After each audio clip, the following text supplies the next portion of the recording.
seguir estudiando. Estamos estudiando lo que es la Semana Santa. ¿Sí? Ya hemos visto el día lunes, hemos visto el día martes, llegamos al día miércoles. Fíjense cómo dice el libro de San Juan, capítulo 13, texto 1, libro de San Juan, capítulo 13, texto 1.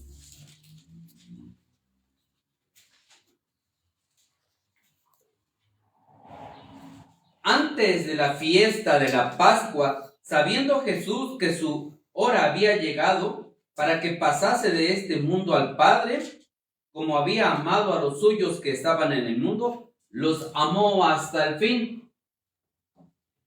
Cuando nosotros tenemos el día martes los combates contra los fariseos, ahí Jesús está hablando con los saduceos y con todos ellos. Entonces, el día miércoles se dice que es un día muy tranquilo para nuestro Señor Jesús, que no se sabe mucho de lo que pasa en ese día. Algunos dicen que fue un día de asueto, un día libre, dicen muchos. Fue un día tranquilo, porque en la Escritura no sabemos qué es lo que pasó, con quién estuvo en ese día. No sabemos qué es lo que él hizo ese día, pero lo que sí sabemos es que cuando tenemos aquí a los fariseos, ellos se regocijan porque a los saduceos los habían aplastado totalmente con las palabras. Jesús les había dado totalmente duro a los saduceos y los fariseos estaban bien contentos. Pero el ánimo de estos fariseos pronto se torna en un aborrecimiento en contra de Jesús, porque Jesús deja callado a los fariseos. Entonces, cuando ellos sienten que los dejan callados, ellos responden. ¿Cómo no podemos responder ante nuestro Señor Jesús? ¿Va? ¿Cómo no podemos responderle ante Él? Ellos en unos textos anteriores habían tratado de unirse y le habían preguntado acerca de la moneda, ¿sí? ¿A quién debemos de dar tributo? Entonces Jesús los dejaba callados y Él había dicho: dad al César lo que es de César y dale a Dios lo que es de Dios. Entonces, si Jesús el día miércoles no estuvo ocupado en algo, porque la Biblia no nos dice, pero hubieron personas que sí estuvieron ocupadas. Uno de ellos es Judas, porque Judas, él sí estuvo ocupado. Cuando él va a ir a la traición, no fue un resultado solamente del impulso, no fue algo que sucedió de la nada. Él tuvo que tener ya los tratos con estas personas. Entonces, la entrega de Jesús fue totalmente deliberada, ¿sí? Y no solo Judas estuvo activo ese día, sino también el diablo estuvo activo, porque el diablo quería llevarle a la muerte, quería derrotar a Cristo Jesús. Y cuando nosotros tenemos a todos estos acontecimientos, el día miércoles, Judas trabajando, el diablo trabajando, lo que nosotros vamos a aprender un poquito es acerca del Sanedrín. Hemos estudiado un poco acerca del Sanedrín. El Sanedrín se dice que es un alto concilio judío, ¿sí? Es el alto concilio judío. Fue el nombre, el tribunal más alto de los judíos. ¿Por qué? Porque ellos se reunían ahí en Jerusalén, en este concilio, en el Sanedrín. Aunque ellos también tenían algunos tribunales menores, pero cuando ellos hacían casos más grandes, tenían que acudir a este lugar. En algunas versiones de las Biblias no vamos a encontrar el nombre del Sanedrín, sino que vamos a encontrarle como el concilio, porque en este concilio, en este Sanedrín, se ejercía la suprema autoridad en asuntos, fíjese bien, ¿de qué servía este Sanedrín? Era para asuntos políticos, ¿sí? Y este Sanedrín, entonces, cuando había asuntos políticos, se reunían muchas personas, ¿sí? Y podían ejercer en una sala todos estos juicios políticos, pero también lo ejercían los juicios religiosos, ¿sí? Porque recuerde que no solo tenemos el caso de Jesús, tenemos ahí a los fariseos, a los saduceos, a los esenios, a los herodianos y muchos más. Entonces, se ejercían juicios totalmente judiciales. Y estaba formado este Sanedrín, se dice que estaba formado por 71 personas aproximadamente. Y estas personas eran de gran importancia, porque ahí estaban, se dice, el sumo sacerdote, ¿sí? Y no solo estaba el sumo sacerdote, habían muchos más. Se cree que este Sanedrín viene a existir por la parte de allá de Moisés. Recuerdan que cuando ellos salen de Egipto, entonces se van y llega un momento en que empiezan a tener conflictos.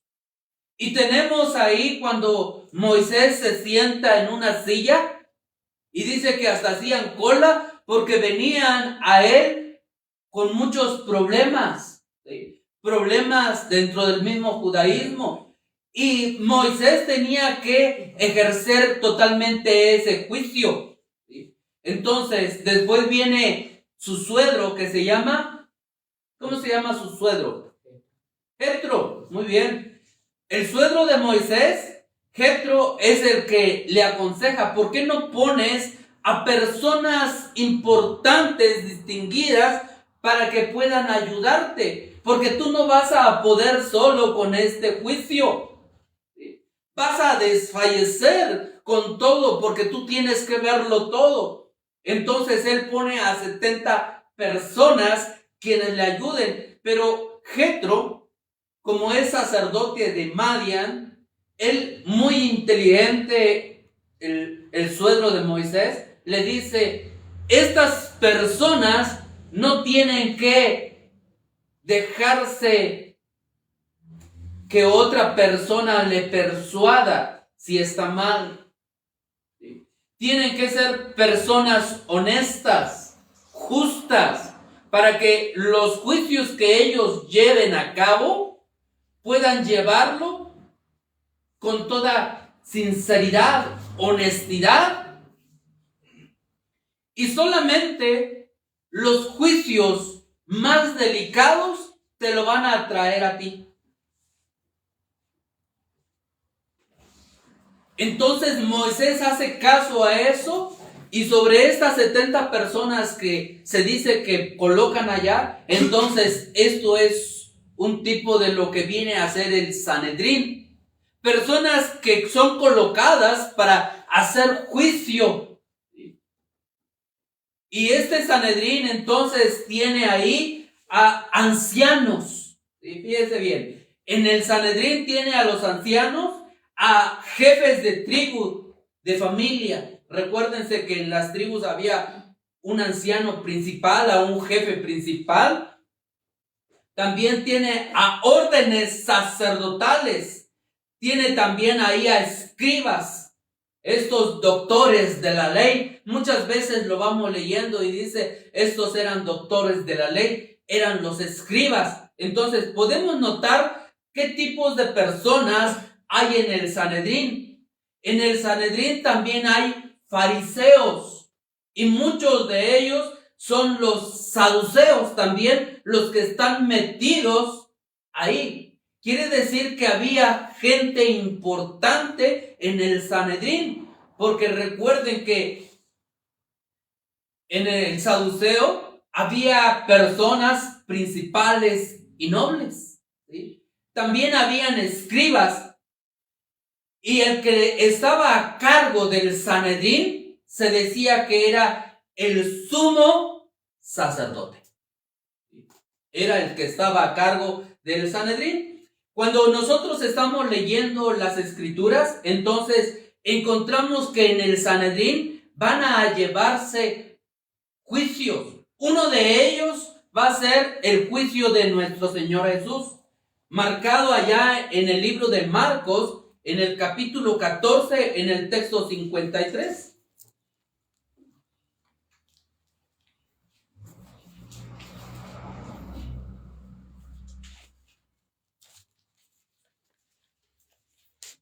Libro de Marcos, capítulo 14, texto 53.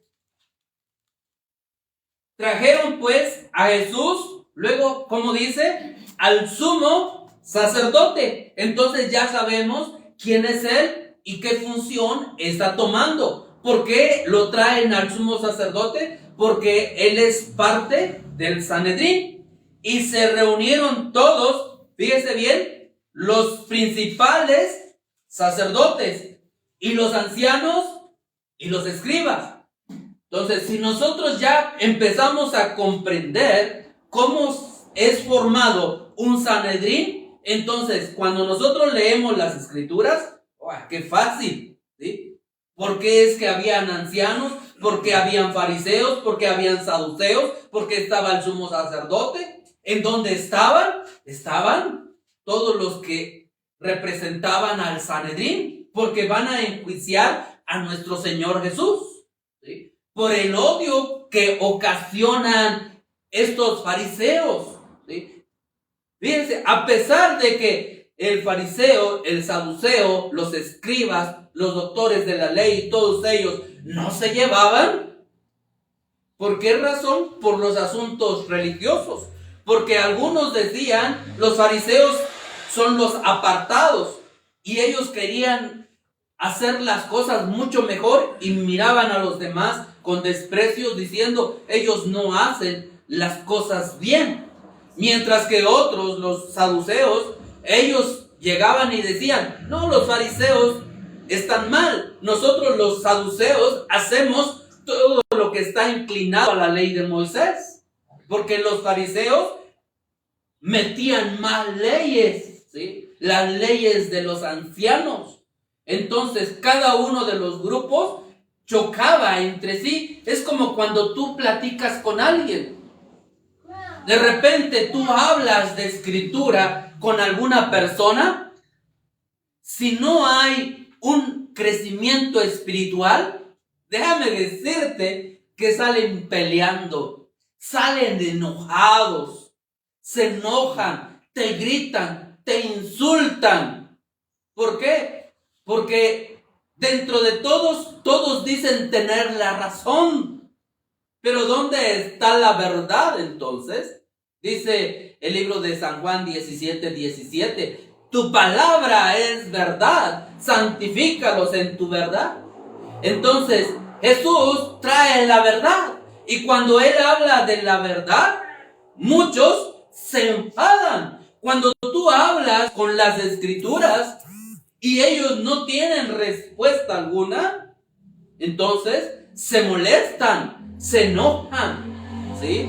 ¿Cómo se comportan contigo? Muchos hasta después ya no quieren ser amigos, ¿sí? Dicen, ya no me hables más. Recuerdo que una vez así me dijo un amigo, dice, si me vas a hablar de la escritura, mejor ahí la dejamos, no me vuelvas a hablar. A propósito fui y le vuelvo a hablar. Y yo, a ver si es verdad, ¿va a cortar mi amistad? No, sigue siendo mi amigo. Entonces, fíjate que muchos se enojan, muchos se molestan. Entonces, cuando tú ya empiezas a leer y a comprender todos estos contextos, entonces te es más fácil ir avanzando en tus lecturas. También tenemos otro juicio. Tenemos el juicio de Pedro y de Juan. Allá se lleva también en el concilio, en el Sanedrín. Dice el libro de Hechos en el capítulo 4, en el 3 al texto 6. Libro de Hechos, capítulo 4, texto 3 hasta el texto 6.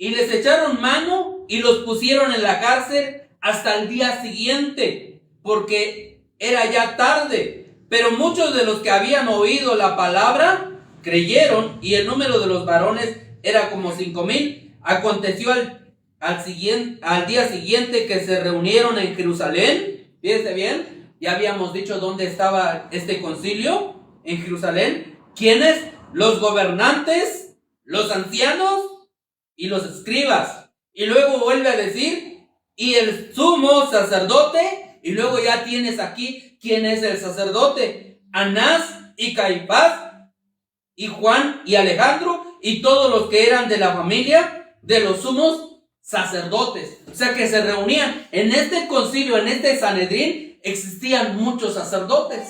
Entonces, cuando nosotros ya vamos captando todo esto del Sanedrín y ya tú vas leyendo los textos, entonces ya en tu mente ya puedes pintar las imágenes de todo qué es lo que estaba pasando, por qué se reunían. ¿Por qué dice la escritura a los ancianos, a los escribas, si ellos no se llevaban? ¿Por qué tenían que llevarse? Es como cuando tú tienes, oye, no se lleva el PAN con el PRI y con tantos, y cuando tú ves la Cámara de los Senadores, ¿cómo está?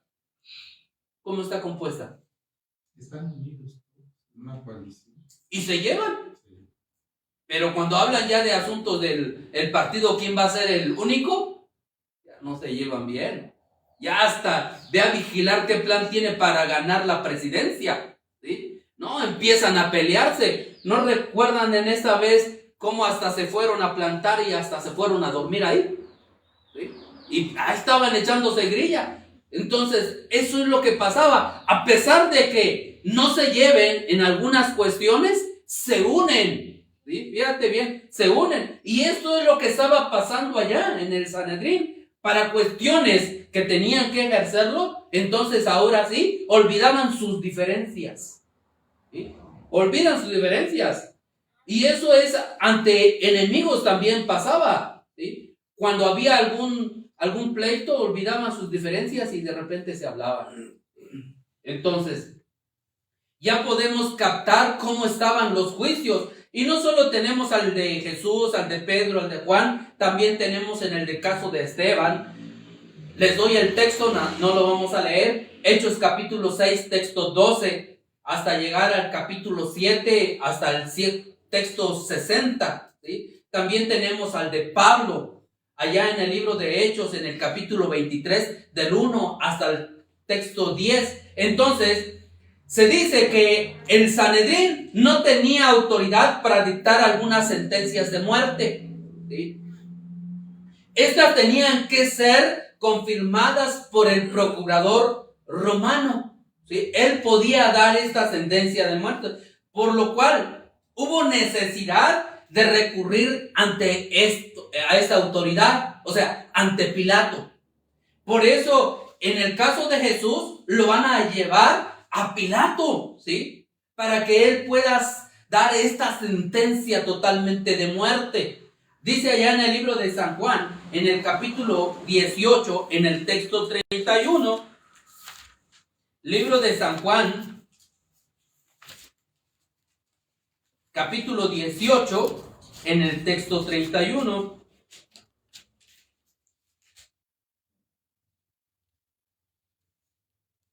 Entonces les dijo Pilato: tomadle vosotros y juzgadle según vuestra ley. O sea, ya está ahí quiénes. Ahora sí ya captamos. Están los del Sanedrín. Están llevando a Jesús. Si ustedes tienen una gran autoridad porque se les ha otorgado, ¿por qué me lo traen a mí? Ustedes pueden hacer ese juicio. ¿Que no ustedes ven todos estos puntos? hasta ven lo religioso, ven todo lo político. Entonces Pilato está ahí. ¿Y qué es lo que dicen ellos? Y los judíos le dijeron, a nosotros no nos está permitido dar muerte a nadie, dicen ellos. ¿Sí?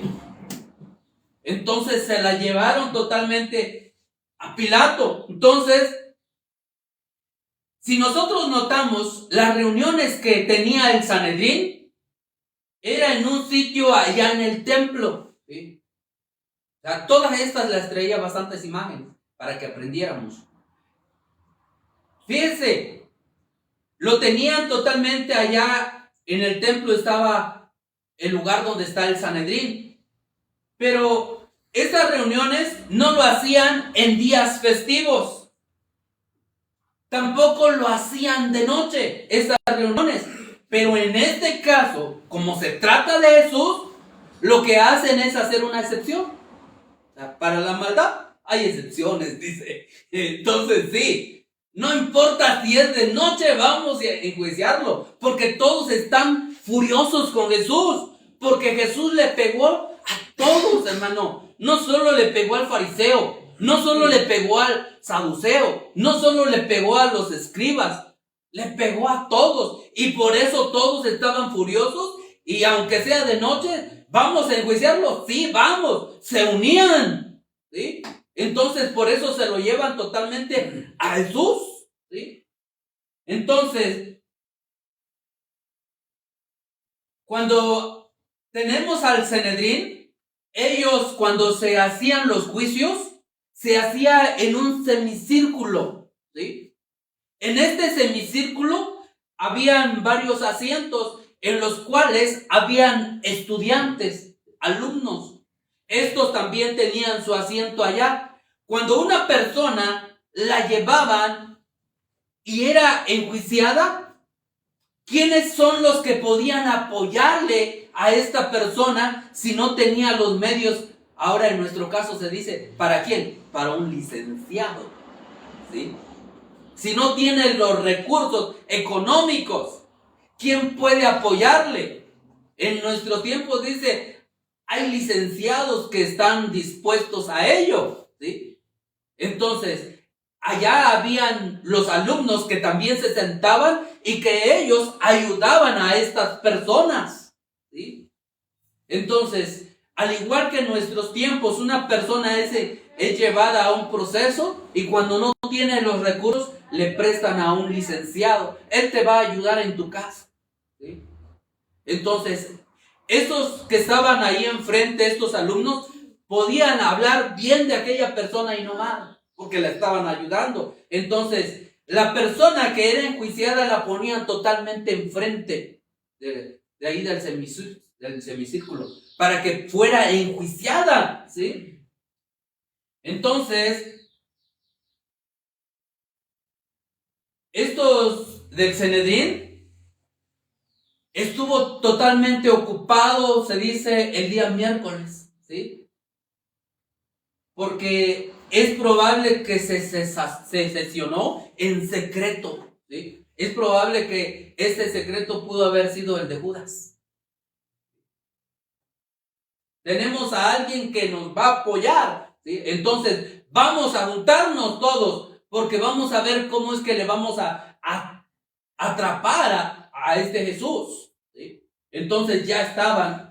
Entonces, si Jesús vemos que no estuvo ocupado el día miércoles porque no nos marca la escritura, algo debió haber hecho, pero no sabemos. Entonces, lo que sí sabemos es que se viene una preparación para la Pascua.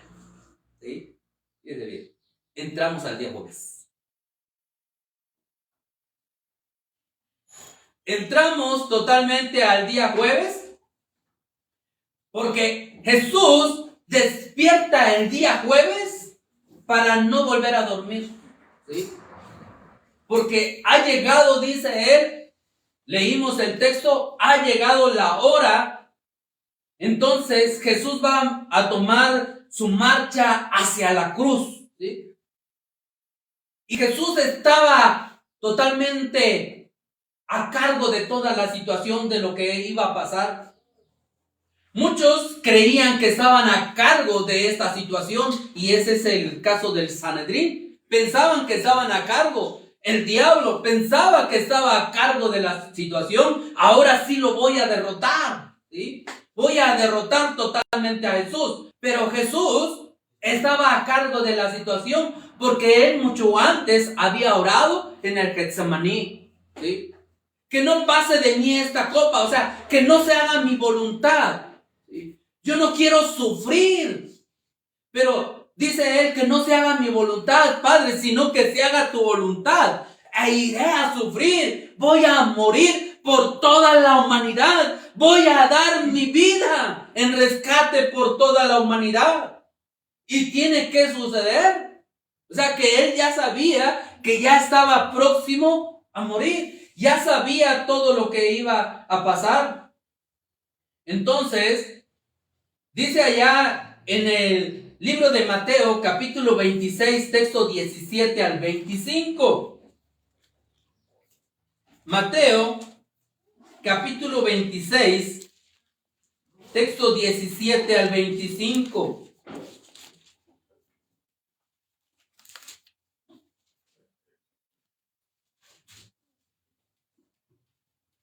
Mateo 26, 17 al 25.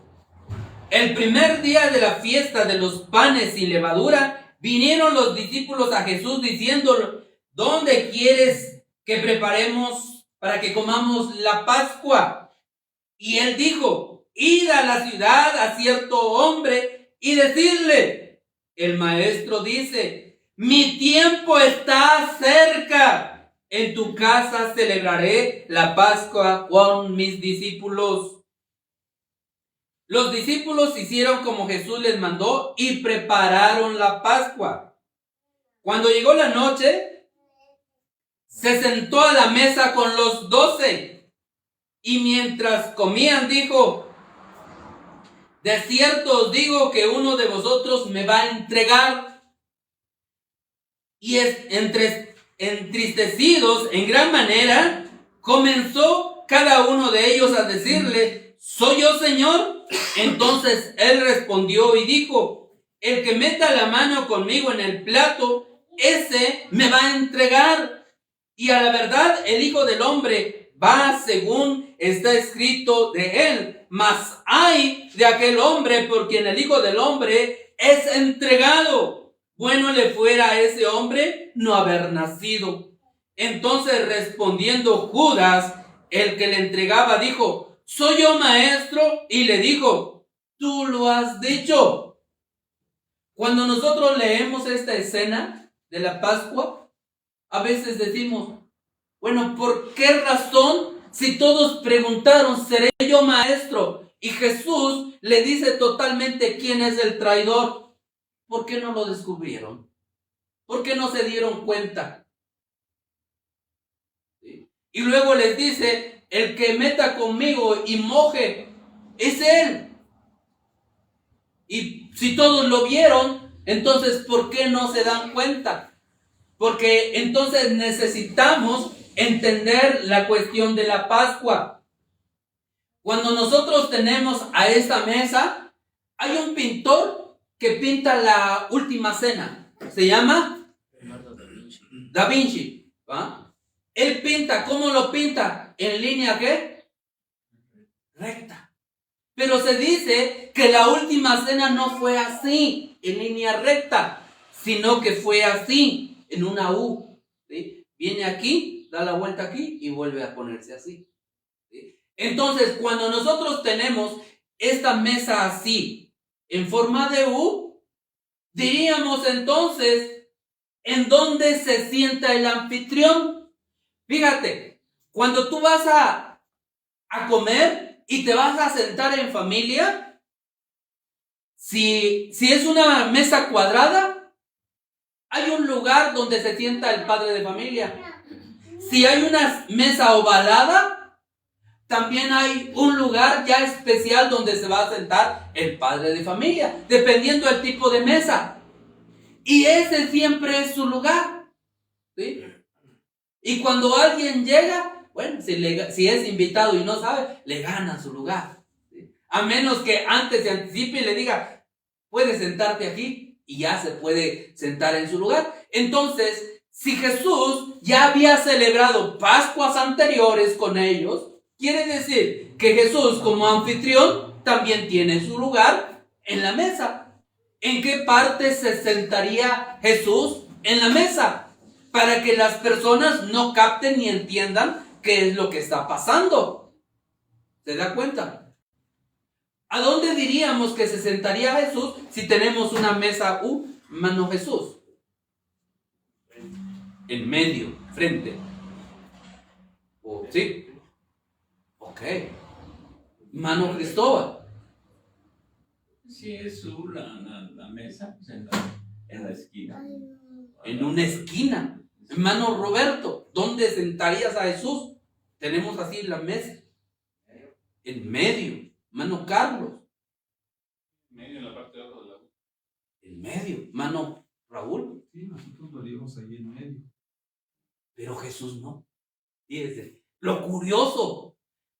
Entonces, cuando Jesús se va a sentar, pues yo también podría haber dicho en medio, porque es lo más lógico, hermano. Porque dices tú, en medio aquí puede verlos a todos, ¿verdad?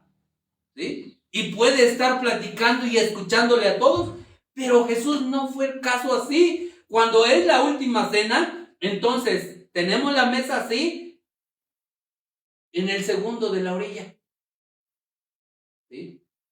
Recuerdan que hay una madre que le dice a Jesús, deja que se siente mi hijo a tu derecha y el otro a tu izquierda. ¿Se acuerdan? La derecha es la parte importante, la izquierda también parte importante. ¿Sí? Entonces, ¿quiénes están sentados al lado derecho y al lado izquierdo de Jesús?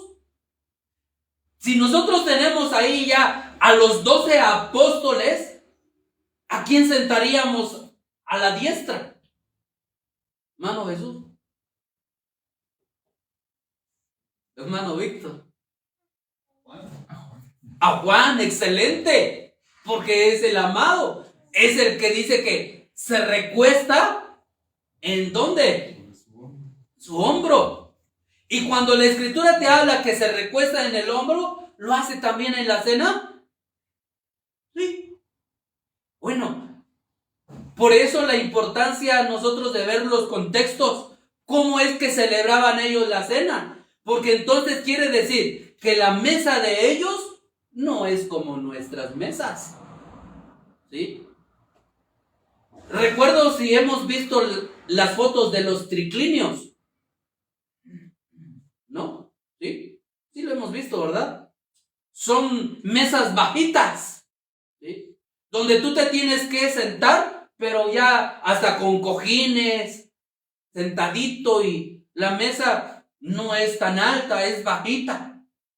Entonces, si tú vas a comer, haz de cuenta que te vas a un picnic y de repente pones algo bajito, te sientas, hasta te acuestas para comer. ¡Qué cómodo! Pues eso era la mesa que tenían ellos. Por eso cuando Juan, si está ahí y quiere estirarse y utilizar su cojín y con otra mano estar comiendo bien cómodo, y para reclinarse todavía va a usar a Jesús, dirías tú, oye, estás comiendo y que alguien se te ponga encima, qué comodino, ¿no? ¿Y no quieres un sofá?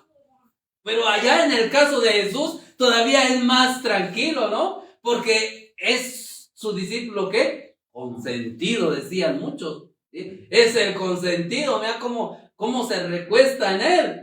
Porque entonces ya podemos ver por qué lo hacían. Porque esa era la forma que tenían. Entonces, ahora, si ya tenemos en primer lugar a la derecha a Juan, ¿a quién pondríamos en el lado izquierdo?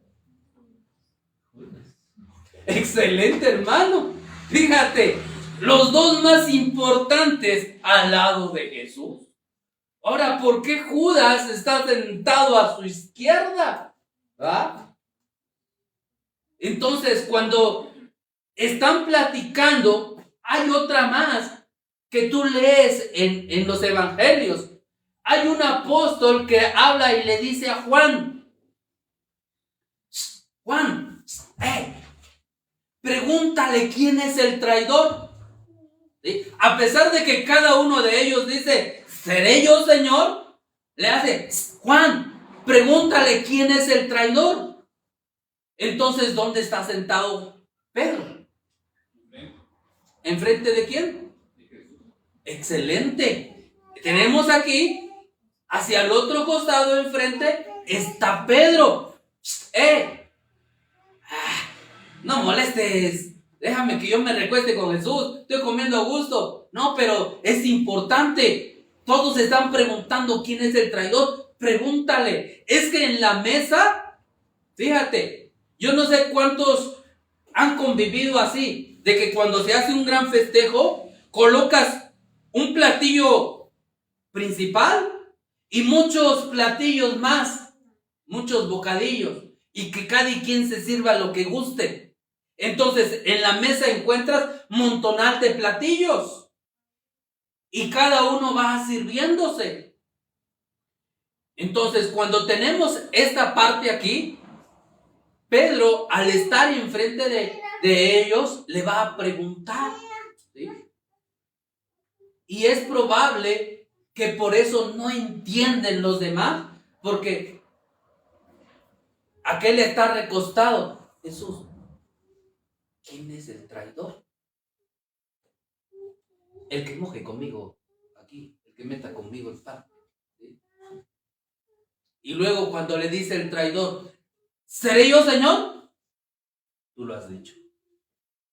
¿Quién no va a entender? ¿Captaron los demás? Está hablando ahí, a su costado. ¿Sí? Algunos dicen, cuando están en la mesa y están platicando, es de mala educación estar susurrando entre ustedes. Si van a hablar, háblenlo fuerte, dicen algunos. Entonces te das cuenta, ¿por qué razón entonces no entendieron los demás? Entonces cuando nosotros ya vamos entendiendo esto, ya vamos comprendiendo acerca de la cena, pero también podemos comprender acerca de la Pascua. ¿Qué es lo que estaba pasando? ¿Qué es lo que comían? ¿Qué es lo que hacían? Si dice Mateo 20, del 20 al 22, Mateo capítulo 20, del texto 20 al texto 22,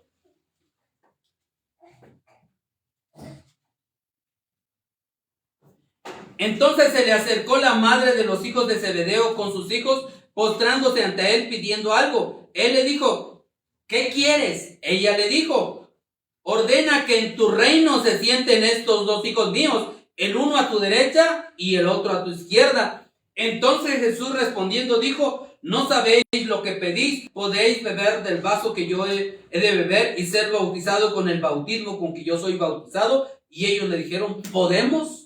Entonces ya tenemos aquí esta parte. ¿Quiénes querían estar sentados a la parte al lado de Jesús? Entonces Jesús, cuando va a celebrar la Pascua, Él les dice, miren, ustedes van a ir para que celebremos la Pascua, van a seguir a cierto hombre que lleva su cántaro de agua. Aunque no era la costumbre de los hombres cargar estos cántaros, ¿sí? Entonces este hombre va a cargarlo, ¿sí? Porque Jesús dice, yo necesito un lugar adecuado para celebrar totalmente la cena, la Pascua, ¿sí? Entonces él va a celebrar la cena donde va a dar paso a decir, va a ser ya la cena establecida, ¿sí? Les va a enseñar, ¿sí? De un tipo a un prototipo, ¿sí? A un antitipo. Entonces se necesitaba el aposento adecuado. Entonces cuando ellos van a comer la Pascua, si dijimos que hay varios platos, uno de los platos tiene varios orificios donde se colocaban ciertas cosas. Dentro de ellos, cada cosa que colocaban ahí tenía un significado, ¿sí? Y en medio del plato habían unas palabras que decían el Pesaj, ¿sí? Que era totalmente la celebración que ellos estaban haciendo. Entonces, en una parte colocaban algo que era las hierbas amargas, ¿sí? Esto lo hemos visto cuando el pueblo de Israel sale. Vas a celebrar mi Pascua y vas a poner las hierbas amargas y las vas a comer. Una de las hierbas amargas que hay ahí es el rábano, ¿sí? De lo que ellos comían. ¿Y qué es lo que simbolizaba el rábano? La amargura de la esclavitud, ¿sí? Otros, en otra parte del plato, colocaban el hueso de una pierna de cordero. Fíjate, totalmente el hueso de la pierna del cordero. Porque esto simbolizaba el cordero totalmente de la Pascua, ¿sí? En otra parte, en otra sección del plato, se le colocaba la manzana, nuez y especies. ¿Y qué simbolizaba esta parte? Simbolizaba el mortero para construir las pirámides, ¿sí? Que eso es lo que habían trabajado ellos allá en Egipto. Y vuelve otra vez y tenían la verdura amarga, ¿sí? Entonces, dentro de estas verduras amargas encontramos a ellos al perejil, y al perejil lo metían totalmente en agua salada y se la tenían que comer. ¿Recuerdan que hemos dicho que cuando celebraban la Pascua los judíos, el padre de familia, el principal, el anciano, es el que daba la plática y los jóvenes, así, haz de cuenta que venía Samuel y decía, recuérdame por qué tengo que comer esta hierba amarga, porque nuestros antepasados estuvieron allá en Egipto y sufrieron, y volvían a preguntar, recuérdame otra vez por qué tengo que comer esta hierba amarga. Entonces la comían 2 veces, porque esto simbolizaba las lágrimas derramadas delante de la esclavitud, ¿sí? Y no solo eso, también ponían un huevo asado, ¿sí? Esto era el símbolo de el sacrificio festivo, ¿sí? El lamento por la pérdida también del templo. Para eso lo ponían. Y para poder celebrar lo que se le llama el Seder, ¿sí? Hay diferentes pasos acerca de la celebración de la Pascua, ¿sí? Para poder participar. Uno de ellos era preparar totalmente la casa. Y en la casa tenían que buscar la levadura, ¿sí? Y cuando encontraban la levadura la tenían que sacar, ¿sí? Se tenía que sacar de la casa, porque la levadura en la escritura representa al pecado, ¿sí? Entonces, ellos querían eliminar totalmente de su casa toda la levadura, ¿sí? Otro de ellos es, se encienden velas y se hacía una bendición, ¿sí? Y luego, en la mesa, se dice que había ¿cuántas copas, hermanos? Ahí en la Pascua. ¿Quién recuerda? Ya lo hemos visto. Hermano Roberto, ¿cuántas copas habían ahí en la Pascua? Hermano Samuel. 12. ¿Eh? 12. No. No. 6. No. ¿Cuántas copas había allá en la Pascua? ¿Cuántas copas había allá en la Pascua? Excelente, hermanos. 4 copas. Entonces, después de ello, ahora se toma la primer copa. Fíjense bien, ¿sí? Entonces, después de haber tomado de la primer copa, entonces venía el primer lavamiento de las manos, ¿sí? Y después del lavamiento de manos, entonces se tomaba la verdura, ¿sí? Se metía en agua salada y se tenía que comer. Cada uno de estos pasos tiene un nombre en hebreo. No se los estoy pronunciando. Estoy omitiendo también muchas cosas, ¿sí?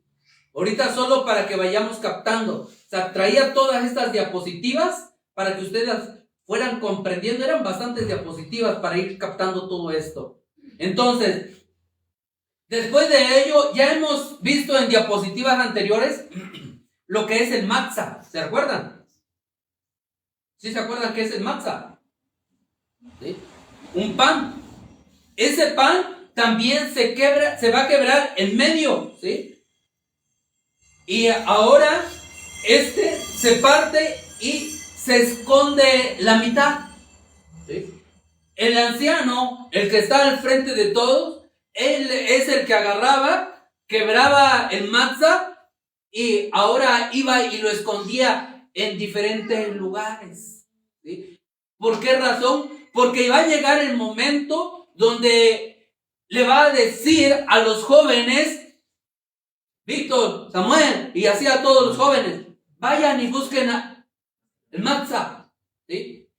Y ellos se ponían a buscarlo. O sea, era una celebración que tardaba por lo menos 3 horas de la Pascua. Bien hermoso, porque había donde todo el que está dirigiendo todo esto va a empezar a recordar todo lo que pasaron los judíos. Entonces, lo que se esconde se le llama el aficomen, ¿sí? Fíjense bien, tenemos al matzah, que es el pan. La mitad que se esconde se le llama el aficomen, ¿ah? Entonces, para el judío, esto significaba esperanza para el futuro, ¿sí? Que un día llegaría el Mesías para salvar, ¿sí? Entonces, hay otro. Después de esto, se daba una bendición y ahora se comía este pan, ¿sí? El matzah. Y luego de comer este pan, ahora se volvía a comer las verduras amargas.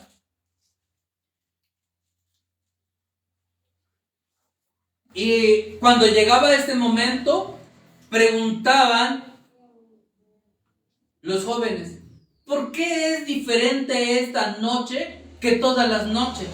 ¿Sí? Entonces, cuando el joven preguntaba, ¿por qué es diferente esta noche? ¿Por qué celebramos esta noche esto? ¿Por qué es diferente? Entonces ya el anciano se ponía ahí en su lugar y empezaba a relatar y a contarles todos.